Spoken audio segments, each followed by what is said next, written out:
నమస్కారం. 'నవర్షి స్టోరీ కార్నర్‌కి' స్వాగతం. అయితే ఈరోజు మనం మహాభారతము శాంతి పర్వం మూడో భాగంలోకి అడుగుపెడుతున్నాం. అయితే రెండో భాగంలో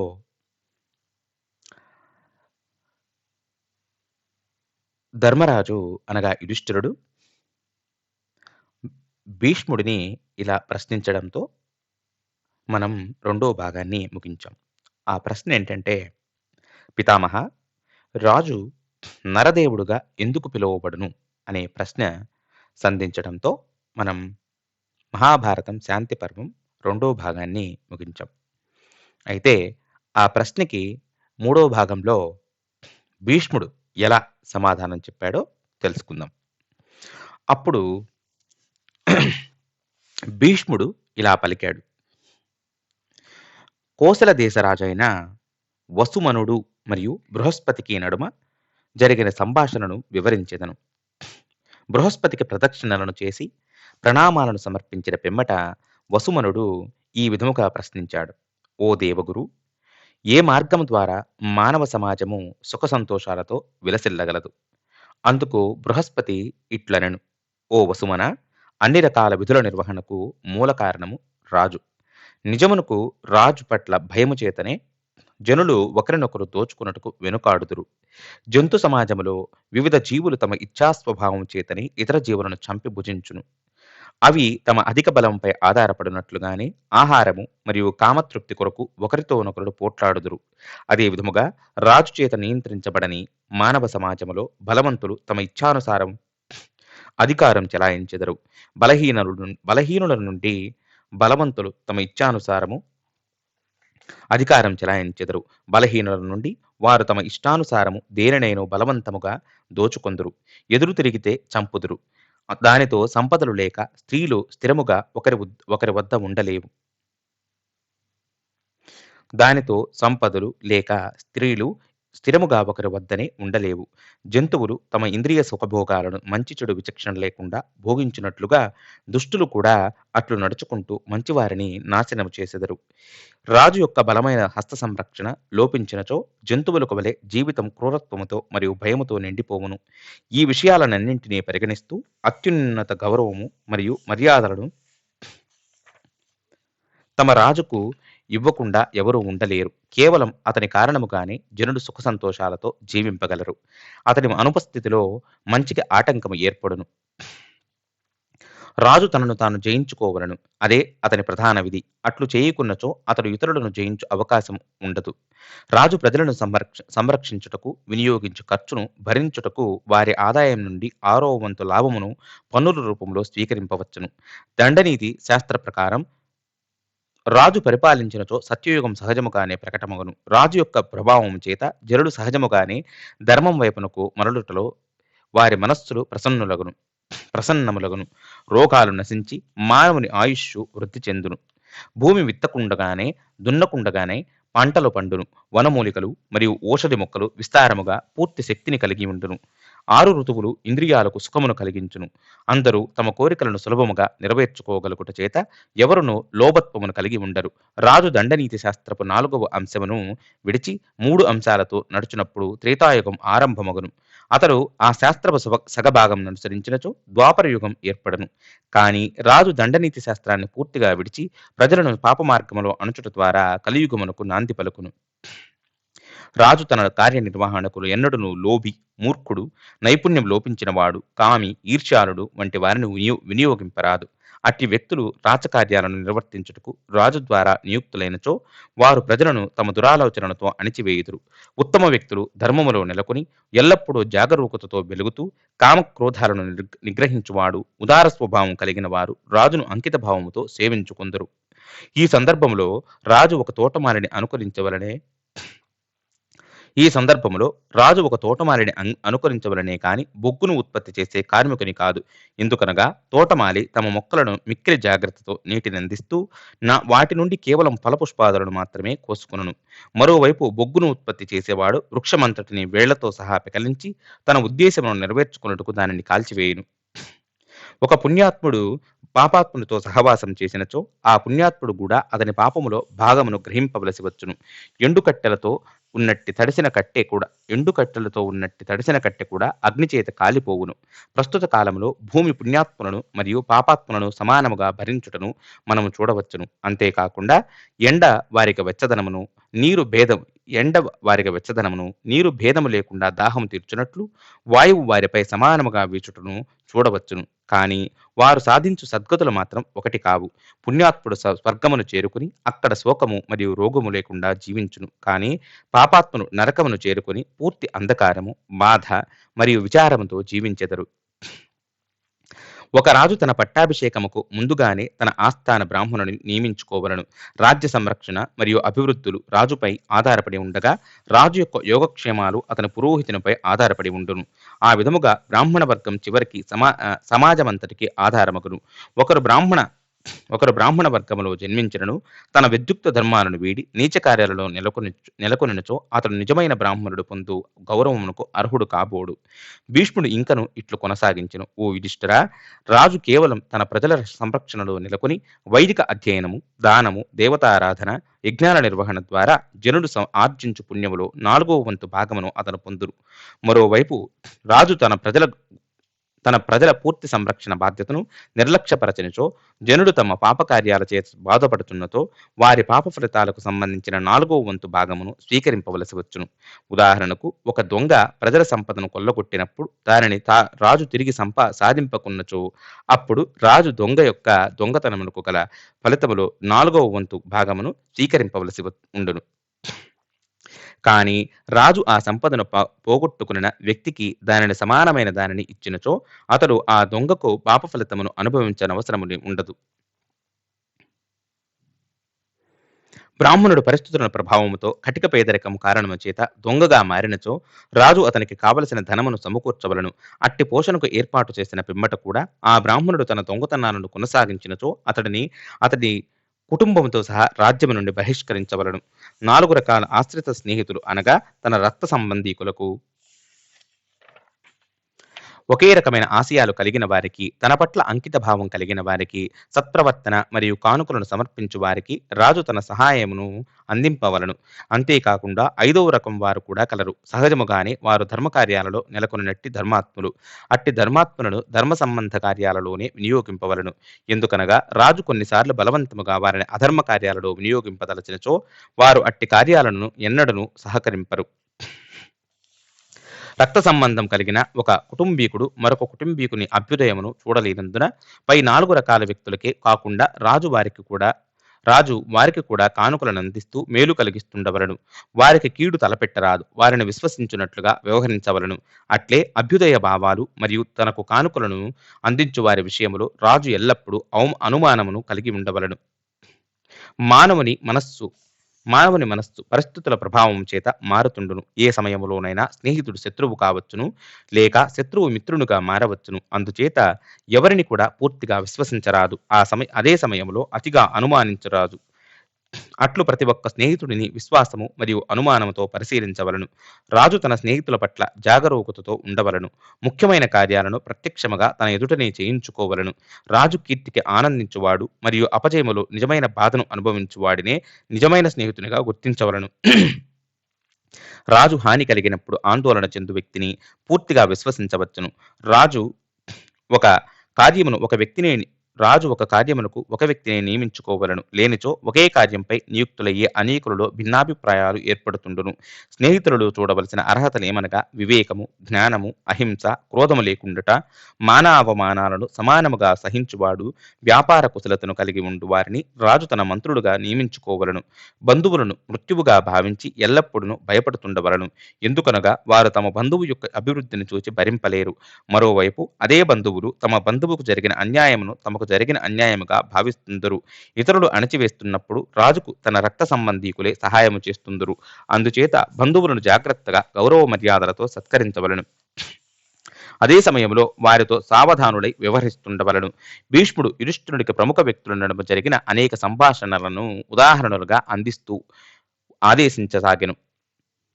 ఒకసారి నారదమునితో సంభాషిస్తూ శ్రీకృష్ణ భగవానుడు కూడా ఇట్లనెను: దేవర్షి, నేను కూడా నా కుటుంబీకుల పరుష వాక్కులకు బాధపడవలసి వచ్చెను. ఇంద్రుడు ఒకసారి బృహస్పతిని ఇట్లు ప్రశ్నించెను: గురుదేవా, ఒకరు ఏమి చేసినచో అందరి ప్రేమను సాధింపగలుగును. బృహస్పతి ఇట్లు సమాధానమిచ్చెను: ఓ రాజా, మధుర భాషలను అభ్యసించుట ద్వారా అందరి ప్రశంసలను పొందవచ్చును. కఠినముగా మరియు తీవ్రముగా భాషించుట వలన ఇతరుల ద్వేష వైరాలకు కేంద్రమగుదుము. అలా కాకుండా చిరునవ్వుతో మంచి పలుకులతో పలకరించు వ్యక్తిని అందరూ ఇష్టపడుతుండురు. కానుకలను కూడా మధురముగా పలుకుతూ అందింపకున్నచో గ్రహీతకు ఆ దానము ఆనందమును కలిగించలేదు. తరువాత యుధిష్ఠిర మహారాజు తిరిగి ఇలా ప్రశ్నించెను: పితామహ, రాజు తన రాజ్యంలోని భిన్నతత్వాలను ఎలా ఏకీకరించవలను? భీష్ముడు ఇట్లు బదులిచ్చెను: రాజా, ప్రతి గ్రామమునకు ఒక గ్రామాధికారి ఉండవలను. 10 గ్రామాలకు పర్యవేక్షించుటకు ఒక వ్యక్తిని నియమింపవలను. అట్టి ఇరువురు నిర్వాహకులతో కూడి ఒక అధికారి పనిచేయవలడు. అట్టి 5గురు అధికారులపై ఒక ఉన్నతాధికారిని నియమింపవలను. అతడు 100 గ్రామాల బాధ్యతలను పర్యవేక్షించవలను. అట్టి 10 ఉన్నతాధికారులకు ఒక ఉపమంత్రిని నియమింపవలను. ఆ ఉపమంత్రి రాజు యొక్క ప్రధానమంత్రికి సంబంధించిన సమాచార వివరాలను తెలియజేయవలను. గ్రామములోని గ్రామాధికారి తన గ్రామములోని ప్రతి ఒక్కరి స్వభావమును ఎరిగి ఉండవలను. వారిలో ఏదైనా దోషము కనిపించినతో దానిని అతడు సరిచేయవలను. తాను పర్యవేక్షించు గ్రామములోని లేక గ్రామాలలోని ఉత్పత్తి అనేక అధికారుల పోషణకు వినియోగపడను.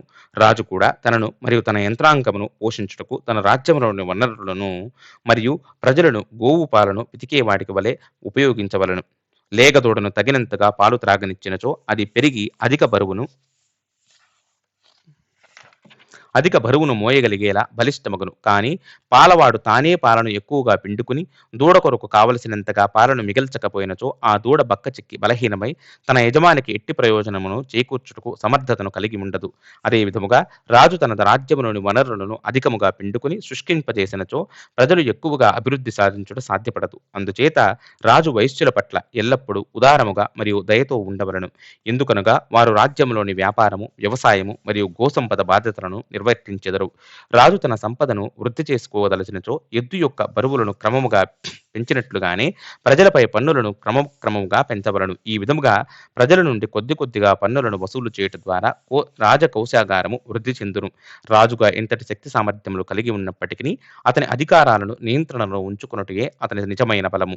ఒకవేళ రాజు బలహీన వర్గాలను నిర్లక్ష్యపరుస్తూ కొల్లగొట్టుతూ అపరాధాలను చేసినచో అతడు తెలియకుండానే తన వినాశనమును కొని తెచ్చుకొనును.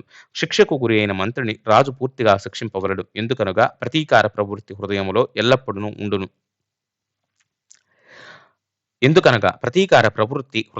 ఎల్లప్పుడూ ఉండును. రణరంగములో పారిపోకుండా ప్రాణాలను అర్పించిన వాడు నేరుగా స్వర్గమును చేరుకొనును. అక్కడ అతడు వేలాది అప్సరసల ద్వారా స్వాగతింపబడను. వారు అతనికి ప్రేయసి అయ్యేందుకు పోటీ పడుదురు. మరోవైపు యుద్ధములో పారిపోతూ మరణించిన వారు నరకమునకు వెళ్లి అక్కడ అనేక సంవత్సరాల దుఃఖాలను అనుభవించుదురు. అందుచేత క్షత్రియుడు భయము లేకుండా వీరోచితముగా పోరాడుటకు శిక్షణను అందిస్తూ అతని లక్ష్యము స్వర్గముగా తీర్చిదిద్దవలెను. తరువాత భీష్ముడు పూర్వం ఇంద్రుడు మరియు బృహస్పతికి నడుమ జరిగిన సంభాషణలను ఇలా ఉదహరించెను. బృహస్పతి ఇట్లనెను: ఇంద్ర, రాజు తన శత్రువులతో ఎన్నడను కలహాలకు పోరాదు. ఎందుకనగా కలహాలు అనేవి బాల్యచేష్టలు. శత్రువును ఎన్నడను క్రోధముతో గాని, భయముతో గాని లేక సంతోషముతో గాని కాపలా కాయరాదు. పైకి శత్రువుపై విశ్వాసం ఉన్నట్లుగా నడుచుకుంటూ శత్రువు అప్రమత్తముగా లేని సమయంలో అతడిని ఎదుర్కొని సులువుగా జయింపవలను. తరువాత ఇంద్రుడు ఇట్లు ప్రశ్నించెను: ఓ గురుదేవ, దుష్టుని సులువుగా ఎట్లు గుర్తించుట? బృహస్పతి ఇట్లనెను: రాజా, ఇతరుల దోషాలను ఎల్లప్పుడూ వారి వెనుక ప్రకటించువాడు, ఇతరుల విజయము పట్ల ఈర్ష్యను కలిగి ఉండువాడు, ఇతరులు తమ సమక్షములో ప్రశంసింపబడినప్పుడు మౌనముగా ఉండువాడు దుష్టుడు. ఏమైనను అట్టి సమయములో మౌనం వహించుట పూర్తిగా దుష్టత్వపు లక్షణము కాకపోవచ్చును. కానీ ఈర్ష్యాలుడు భారీగా శ్వాస తీసుకున్నటయో, తలను అడ్డముగా ఆడించుటయో, పెదాలను కొరుకుటయో చేస్తుండటను చూడవచ్చును. దుష్టుని మరో లక్షణమేమనగా అతడు తన వాగ్దానాలను నిలబెట్టుకునడు. అట్టి వారికి వారి వాగ్దానాలను గురించి పదే గుర్తు చేయవలసి ఉండును. భీష్ముని ద్వారా కర్తవ్య మరియు ధర్మ విషయములో అనేక రకాల అంశాలను వినిన పిమ్మట యుధిష్ఠిరుడు తన ఆశ్చర్యమును ఇట్లు ప్రకటించెను: ఓ పితామహ, రాజు యొక్క ధర్మ విధులు ఎంతో విశాలములు మరియు అనేక రకాల శాఖలను కలిగినట్టివి కనుక దయచేసి ఇహపరాలలో సద్గతిని సాధించుటకు కావలసిన విధులలోకి మిక్కిలి ప్రధాన ధర్మమేమిటి? అప్పుడు భీష్ముడు ఇట్లనెను: ఓ యుధిష్ఠిర, తల్లిని, తండ్రిని మరియు గురువును పూజించుట ప్రధాన ధర్మ విధి కనుక ఒకరు వారి ఆదేశాలలో దోషాలను ఎత్తి చూపకుండా తప్పక నిర్వర్తించవలెను. తరువాత యుధిష్ఠిర మహారాజు ఇట్లు ప్రశ్నించెను. ఒకరు జీవితంలోని దుఃఖములన్నింటినీ ఏ విధముగా అధిగమించవలను? భీష్ముడు ఇట్లు బదులిచ్చెను. ధర్మశాస్త్రాలలో తెలుపబడిన విధులను అనుసరిస్తూ పాపకార్యాలన్నింటినీ విడిచినప్పుడు ఒకరు జీవితంలోని సమస్త దుఃఖాలను క్రమముగా అధిగమించగలరు. దీనికంటెను మిక్కిలి సులభ మార్గమేమనగా దేవాది దేవుడు నారాయణుడు శ్రీకృష్ణ భగవానుని పాదపద్మాలను ఆశ్రయించినచో ఒకరు తమ దుఃఖముల నుండి ఎంతో సులభముగా ఒక్కసారిగా జీవిత సమస్యలన్నింటినీ అధిగమించుటలో విజయమును సాధించును. పిమ్మట యుధిష్ఠిరుడు ఇట్లనను, ఓ భీష్మ, అనేక మంది బాహ్యమునకు శాంతముగా కనిపించినను నిజమునకు అంతరంగమున మిక్కిలి కఠినముగా ఉందురు. అదే విధముగా కొందరు బాహ్యమునకు కఠినముగా కనిపించినను అంతరంగములో గొప్ప శాంతిని ఆత్మసంతృప్తిని కలిగి ఉందురు. ఈ విషయాలన్నింటినీ పరిగణిస్తూ ఎవరు నిజముగా శాంతిని పొందినది మరియు ఎవరు కాదో ఎలా తెలియగలరు? భీష్ముడు ఇట్లు బదులిచ్చెను, ఓ రాజా, నీ ప్రశ్నకు సమాధానముగా ఒక కథను వినిపించెదను, శ్రద్ధగా వినుము. పూర్వం పురికా రాజ్యమునకు రాజధానిగా రాజ్యమును రాజధానిగా చేసుకుని పరిపాలిస్తున్నట్టి పౌరికుడు అనే నామధేయము గల ఒక దుష్టరాజు ఉండేవాడు. అతని పాపకర్మలకు ఫలితముగా మరుజన్మలో అతనికి నక్కగా జన్మింపవలసి వచ్చెను. భగవంతుని దయచేత అతడు తన పూర్వజన్మ వైభవమును కూర్చిన స్మృతిని కలిగి ఉండెను. ఆ విధముగా పతనమైనందుకు ఎంతగానో దుఃఖింపసాగెను. తన పూర్వజన్మ పాపకర్మలకు పశ్చాత్తాపముతో తపస్సుగా మాంసాహారమును పూర్తిగా త్యజించెను. అంతేకాకుండా ఆ నక్క తన పాపకర్మల ఫలితాలను ప్రత్యక్షముగా గ్రహించి కేవలం సత్యమునే పలుకుతూ ఇతరుల పట్ల దయను కలిగి ఉండెను. ఆ నక్క తన జన్మస్థలమైన శ్మశానములోనే నివసిస్తూ చెట్ల నుండి రాలిపడిన పండ్లను మాత్రమే భుజిస్తూ తన జీవితమును పోషించుకోసాగెను. ఇతర నక్కలు తమ తోటి నక్క యొక్క పవిత్ర స్వభావమును జీర్ణించుకోలేకపోయెను. దానితో అతడిని సమీపించి ఇలా బోధింప యత్నింపసాగెను. ప్రియ సోదర, స్వభావరీత్యా నక్కలు మాంసాహారులు, కానీ నీ ప్రవర్తన అందుకు విరుద్ధముగా కలదు. నీవు కూడా మాకు వలె జీవించుము. అట్లు చేసినచో మేమందరం నీకు ఆహారమును సమకూర్చెదము.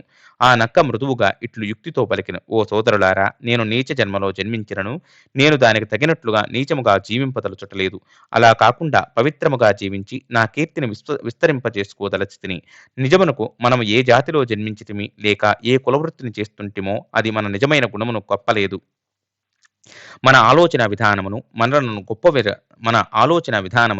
మనలను గొప్పవారుగా లేదా అధములుగా మారుటకు యోగ్యులమును చేయును. కనుక కేవలం తమ పొట్ట నింపుకొనుట కొరకు మాత్రమే జీవించు ఇతర నక్కలకు వలె నేను జీవించలేను. ఈ సంభాషణను అటువైపు నుండి వెడుతున్న ఒక పులి విని, ఈ నక్క ఎంతో పుణ్యాత్ముడు, బుద్ధి కలిగినదని భావించి దానిని సమీపించి పూజించి పిమ్మట తన మంత్రిగా ఉండమని ప్రార్థించెను. ఓ రాజా, గౌరవముకు ఉదాత్త పలుకులకు ఎంతో సంతోషము, కానీ అట్టి రాజకీయ పదవికి నేను సరిపోనని భావిస్తుంటిని. రాజా, నా పరిస్థితిని మార్చుకోదలచు కోరిక నాకు లేదు. సంపదను కూడగట్టుకోవాలనను ఆశ అసలే లేదు. నిజమునకు రాజభవనాలలోని కుట్రలు మరియు కుతంత్రాలతో కూడిన జీవితము కంటెను స్వేచ్ఛగా అడవిలో జీవించి ఈ జీవితమని నేను కోరుకుందును. ఓ రాజా, ఇప్పుడు నీవు నన్ను ఉన్నతముగా గౌరవించినను కొంతకాలం పిమ్మట మీ దుష్టమంత్రుడు మన నడుమ విభేదాలు అనే బీజాలను నాటవచ్చును. ఏమైనను ఒక నిబంధనకు అంగీకరించినచో ఎన్ని లోపాలు ఉన్నప్పటికీ నేను నీవు అడిగిన విధముగా మంత్రి పదవిని చేపట్టెదను. నేను ఎన్నడను మీ ఇతర మంత్రులతో కలిసి నిన్ను సంప్రదించను. మీతో నేను ఏకాంతములో మాత్రమే సంప్రదించెదను. మీ కుటుంబ వ్యవహారాలలో సలహా సంప్రదింపులకు నన్ను ఎన్నడను పిలువరాదు. అట్లే నన్ను కాని నాపై ఆధారపడినట్టి వారిని కాని సరి అయిన ఆధారం లేకుండా ఎన్నడను శిక్షింపరాదని హామీనియ్యవలను. ఇన్ని నిబంధనలను విధించినను నక్కను తన మంత్రిగా చేసుకున్నట్టుకు పులి సంతోషముగా అంగీకరించినను. కానీ ఆ నక్కకు లభిస్తున్న గౌరవ మర్యాదలను చూచి ఇతర మంత్రులకు ఈర్ష్య కలిగెను. నిజమునకు వారు తమలో తాము చర్చించుకుంటూ ఆ దుష్టమంత్రులందరూ తమ నూతన మంత్రిపై తమకు గల ద్వేషభావమును బహిరంగపరిచిరి. ఈ మంత్రులందరూ ఇతరుల సంపదను దుర్వినియోగపరుస్తూ జీవిస్తుండటతో ఆ నక్కను తమ అస్తిత్వమునకు ప్రమాదముగా భావించిరి. మొట్టమొదట వారు అనేక రకాల కానుకలను లంచముగా ఇచ్చి తమ వైపునకు మరల్చుకున్నట్టుకు ప్రయత్నించిరి. కానీ ఈ పుణ్యశీలి బుద్ధిశాలి అయిన నక్క వాటి ప్రలోభాలకు లొంగలేదు. దానితో ఇతర మంత్రులు తమ ద్వేషమును మరింతగా పెంపొందించుకుని దానికి భయపడసాగిరి. చివరకు వారందరూ ఒక కుట్రను పన్ని పులి కొరకు ప్రత్యేకించి కేటాయింపబడిన శ్రేష్టమైన మాంసమును నక్క గుహలో ఉంచిరి. ఈ విషయమును గూర్చి నక్క ఎరిగినను తగిన కారణము లేకుండా పులి తనను అనుమానించదనే నిబంధనను గుర్తు చేసుకుని శాంతముగా ఉండెను. భోజన సమయం ఆసన్నమవ్వగానే తన కొరకు కేటాయింపబడిన మాంసం కనిపించకపోవటం పులి గమనించెను. ఆగ్రహముగా తన అధికారులను వెంటనే దొంగ ఎవరు వెదికి పట్టుకుని తీసుకురమ్మనెను. కొంత సమయం పిమ్మట ఆ దుష్టమంత్రుడు తిరిగి వచ్చి అతని మాంసమును నక్క దొంగిలించినని సమాచారం అందించిరి. అది విని ఆగ్రహముతో పులి వెంటనే నక్కకు మరణదండనను విధించెను.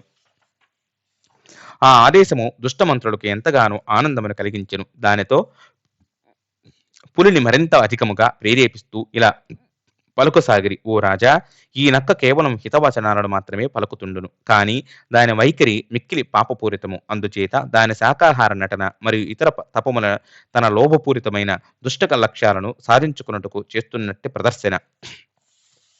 వారి ఆరోపణలను నిరూపించుకున్నట్టుకు ఆ దుష్టమంత్రులు ఇతరులకు లంచము చెల్లించి నక్క గుహలో మాంసమును గుర్తించి పులి ముందుకు తీసుకువచ్చిరి. దొంగిలింపబడిన మాంసమును చూచి మరింతగా ఆగ్రహించిన పులి నక్కను వెంటనే వధించుము అని తన ఆజ్ఞను పునరుద్ఘాటించెను. ఆ సమయంలో పులి యొక్క తల్లి అతడిని సమీపించి హితము చెప్పదలచెను: ఓ రాజా, పవిత్రులకు కూడా శత్రువులు ఉండుట చేత నీవు ఈ ఆరోపణలను గుడ్డిగా విశ్వసింపరాదు.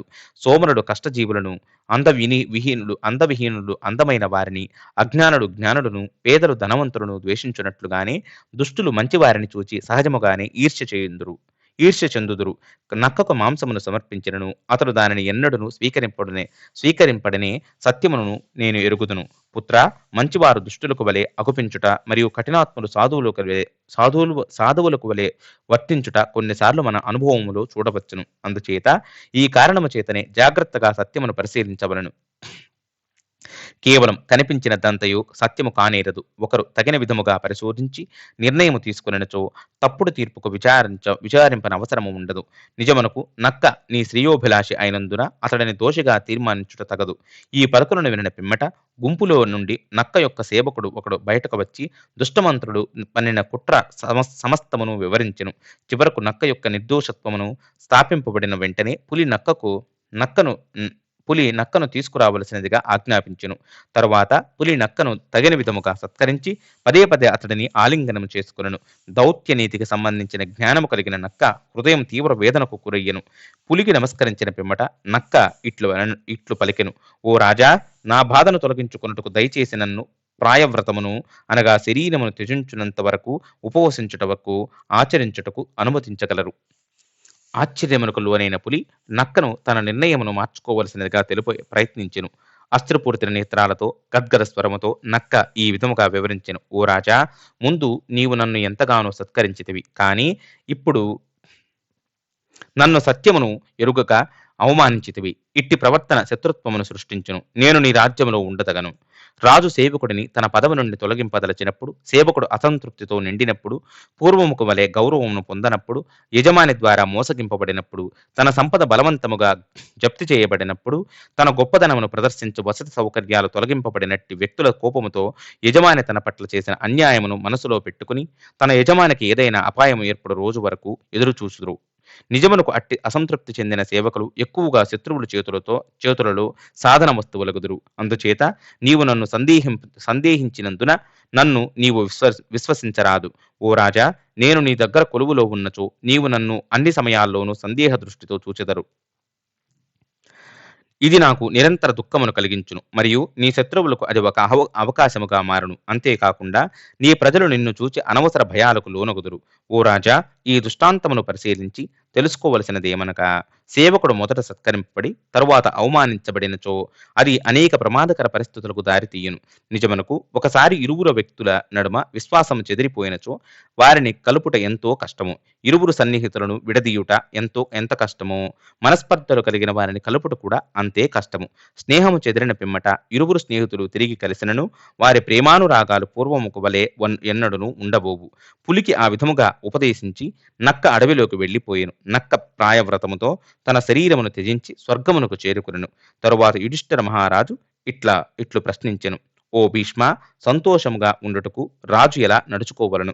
భీష్ముడు ఇట్లు బదులిచ్చెను: ఓ యుధిష్ఠిర, సంతోషముగా ఉండుటకు ఎట్టి శ్రమ లేకుండా జీవితమునకు కావలసిన సౌకర్యాలను సమకూర్చుకొని ఉంచుకోరాదు. ఎందుకనగా సోమరితనము మనకు పెద్ద బద్ధశత్రువు. మరోవైపు మూర్ఖముగా లేక అనాలోచితముగా కార్యాలను ఆచరింపకుండునట్లుగా అభ్యసింపవలెను. జీవితములో విజయమనేది అతని యుక్తిపై ఆధారపడి ఉండును. మంచి యుక్తితో చేయబడిన కార్యాలు శ్రేష్టములుగా భావింపబడును. కేవలం భుజబలం ద్వారా సాధించు కార్యాలు మధ్యమ తరగతికి చెందినవి. కాళ్లను వినియోగించి సాధించు కార్యాలు నిమ్న స్థితికి చెందినవి. గొప్ప బరువులు మోసి సాధించు కార్యాలు అధమమైనవి. తరువాత యుధిష్ఠిర మహారాజు ఇట్లు ప్రశ్నించెను. రాజు తనకంటే అధిక శక్తిశాలి అయిన శత్రువుతో ఎలా ప్రవర్తించవలను? భీష్ముడు ఇట్లు బదులిచ్చెను. ఒకసారి సాగరుడు నదులన్నింటినీ నుండి ఇలా విచారించెను. ఓ దేవిలారా, మీ వేగవంతమైన ప్రవాహముతో పెద్ద పెద్ద వృక్షాలను కొమ్మలతో వేళ్లతో సహా పెళ్లగించి నా నీటిలోకి తెస్తుందురు. కాని అక్కడే పెరిగినట్టి పలుచటి వెదురు పరకలను ఎందుకు తీసుకురాలేకుండిరి? అవి బలహీనమైనవని భావించి వాటిని మీరు నిర్లక్ష్యపరుస్తుంటిరా? గంగాదేవి ఇట్లు బదులిచ్చెను. నాథా, మా నది తీరములో నివసించు మహావృక్షాలు ఏ విధముగానూ వంగకుండా పెడసరి స్వభావమును కలిగి ఉండును. కాని వెదురు మొక్కలు సమయానుసారముగా ప్రవర్తించుటను ఎరుగును. దానితో ప్రవాహము శాంతించిన పిమ్మట తిరిగి యథావిధిగా నిలుచుండును. ఎందుకనగా వెదురు మొక్కలు వంగగలిగే తత్వమును కలిగి పెడసరితనమునకు దూరముగా ఉండుట చేత అవి కొట్టుకోబోబడకుండా బాధలకు గురి కాకుండును.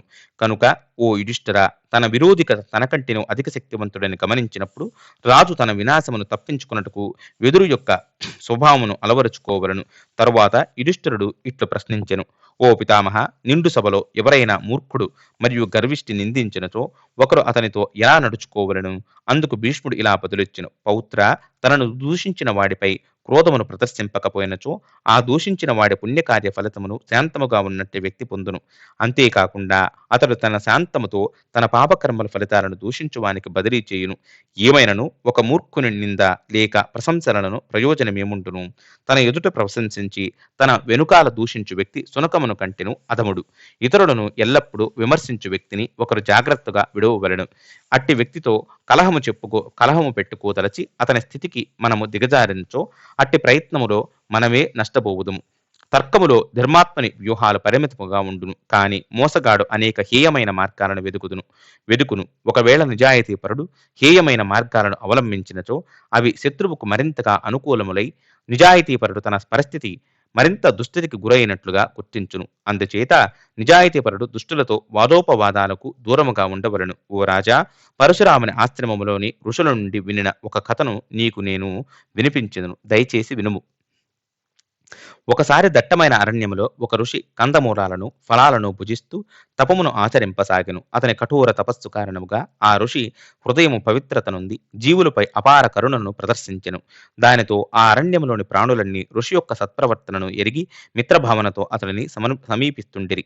సింహాలు, పులులు, ఏనుగులు వంటి క్రూర మృగాలు, ఇతర జంతువులు కూడా ఋషిని శిష్యులకు వలె అనేక రకాలుగా సంప్రదిస్తుండిరి. ఒక శునకము ఋషితో పాటు నివసిస్తుండేది. అతని పట్ల అంకిత భావంతో అతని కాలి దగ్గరే కూర్చుని క్షణకాలము కూడా ఋషిని విడిచి ఉండేది కాదు. ఋషి సాంగత్యములో ఆ శునకము మానవులకు వలె తపమాచరిస్తూ సద్గుణాలను రూపొందించుకునను. నిజమునకు ఉపవాసాలు కారణముగా ఆ శునకము బక్కచిక్కి బలహీనమయ్యను. ఒకసారి ఒక ఆకలిగొరిన చిరుత ఋషి ఆశ్రమమునకు వచ్చి శునకమును తినదలచెను. భయమునకు గురి అయిన శునకము రక్షింపవలసినదిగా తన యజమానిని కోరెను. జంతుభావనను ఎరిగిన ఆ ఋషి దానికి భయపడనవసరము లేదు, నేను నిన్ను చిరుతపులిగా మార్చెదనని అభయమిచ్చెను. దానితో ఆ శునకం వెంటనే బంగారు వర్ణంలో నల్లటి చారలు మరియు వాడి అయిన దంతాలను కలిగి చిరుతపులికి వలె మారిపోయిను. పులిగా మారిన శునకమును చూచి చిరుత వైరీభావమును విడిచి ఆశ్రమము నుండి వెళ్లిపోయిను. తరువాత చిరుతగా మారిన శునకము ఋషి ఆశ్రమములో నిర్భయముగా జీవించసాగెను. ఒకరోజు ఆకలిగొనిన పులి అక్కడికి వచ్చి ఆ చిరుతను తినదలచెను. మరొకసారి చిరుతగా మారిన శునకం ఋషిని ఆశ్రయింపగా దయార్ద్రుడైన ఋషి ఆ చిరుతను పులిగా మార్చివేసెను. దానితో అక్కడకు వచ్చిన పులి ఆశ్రమం విడిచి వెళ్ళగా పులిగా మారిన శునకం భయము లేకుండా అడవి అంతటా సంచరించసాగెను. శరీరం మారినందున పండ్లను తిను అలవాటును మానుకుని ఇతర జంతువులపై ఆధారపడి జీవించసాగెను. ఒకరోజు అట్లు పులిగా మారిన శునకం ఆశ్రమములో ప్రశాంతముగా నిద్రిస్తూ స్వప్నములో ఒక భారీ ఆకారము కలిగిన మదగజము అడవిలో తన వైపునకు దూసుకు వస్తుండటను గమనించి వెంటనే నిద్ర నుండి మేల్కొనెను. దానితో పులిగా మారిన ఆ శునకము ఋషిని తిరిగి భయముతో ఆశ్రయించగా ఋషి వెంటనే దానిని భారీ ఏనుగుగా మార్చివేసెను. ఆ ఏనుగును చూసి మదగజం వెళ్ళిపోయెను. తరువాత ఆ ఏనుగుగా మారిన శునకం అరణ్యంలో స్వేచ్ఛగా జీవింపసాగెను. కొన్ని రోజుల పిమ్మట ఒక బలమైన సింహము అక్కడ ఏనుగుగా మారిన శునకమును చంపుటకు రాగా, అది భయముతో ఋషి దగ్గరకు వెళ్ళగా, ఋషి దానిని గొప్ప బలవంతమైన సింహముగా మార్చివేయుటతో తనకంటెను బలమైన సింహమును చూచి అక్కడకు వేటాడవచ్చిన సింహము భయపడి పారిపోయెను. తరువాత సింహముగా మారిన శునకము ఋషి ఆశ్రమంలో నివసిస్తుండగా దానికి భయపడి మిగతా జంతువులు కూడా దూరముగా ఉండసాగిను.